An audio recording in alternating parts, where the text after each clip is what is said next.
Samuel 20வது அதிகாரம் 16 முதல் 22வது வசனங்களை வாசிக்கும் போது ஒரு புத்தியுள்ள மனிதனை பற்றியும் ஒரு புத்தியுள்ள ஸ்திரியை பற்றியும் அங்கு தெளிவாக விளக்கி கூறப்பட்டிருக்கிறது. நான் உங்களுக்காக வாசிக்கிறேன், கேளுங்கள். பிரசங்கி 9:14-15. ஒரு சிறு பட்டணம் இருந்தது, அதிலே இருந்த குடிகள் கொஞ்சம் மனிதர். அதற்கு விரோதமாக ஒரு பெரிய ராஜா வந்து அதை வளைந்து கொண்டு அதற்கு எதிராக பெரிய கொத்தளங்களை கட்டினான்.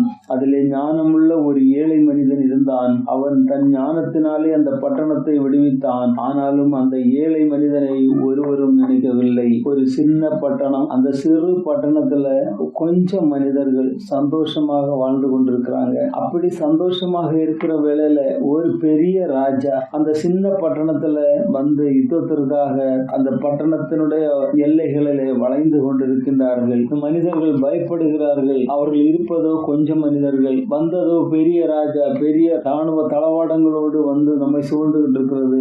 நமக்கு என்ன நடக்குமோ, நம்ம நாளைக்கு உயிரோட இருப்போமோ என்ற ஒரு நிம்மதியற்றவர்களாக அவர்கள் அங்கலாய்த்து கொண்டிருக்கின்ற வேளையில அந்த கொஞ்சம் மனிதரில் ஒரு ஞானமுள்ள ஏழை மனிதன் இருந்தான். அவன் ராஜாவிடத்தில் சென்று அவருடைய காரியங்களை விசாரித்து அந்த பட்டணத்தை விடுவித்தான் என்று பார்க்கிறோம். ஆனாலும் அந்த கொஞ்சம் மனிதர்களில் ஒருவர் கூட இந்த ஏழை மனிதனை நினைக்கவில்லை. ஏனென்றால் இந்த உலகம் அப்படித்தான் நம்மளை சுட்டி காட்டுகிறது. நீங்கள் வாழ்கின்ற நாட்களில ஏற்படுகின்ற பேர் ஆபத்துக்கள் மத்தியில உங்களை விடுவிக்கிறவர்கள் ஏழையாக இருக்கிறார்களே என்றால் அவர்களை எட்டி உதைப்பது தானே ஒவ்வொருடைய வழக்கமாய் இருக்கிறது. அந்த ஏழை மனிதனை நினைப்பதற்கு ஒருவருக்கும் மனது வருவதில்லை. ஆம், அந்த ஏழை மனிதன் ஞானமுள்ள மனிதனாக இருந்தான். அந்த ஏழை மனிதன் தேவனுக்கு பிரியமுள்ள மனிதனாக இருந்தான். ஆகவே அவன் தன்னுடைய சுயநலத்தை பாராதபடிக்கு, தன்னுடைய குடும்பத்தை நினையாதபடிக்கு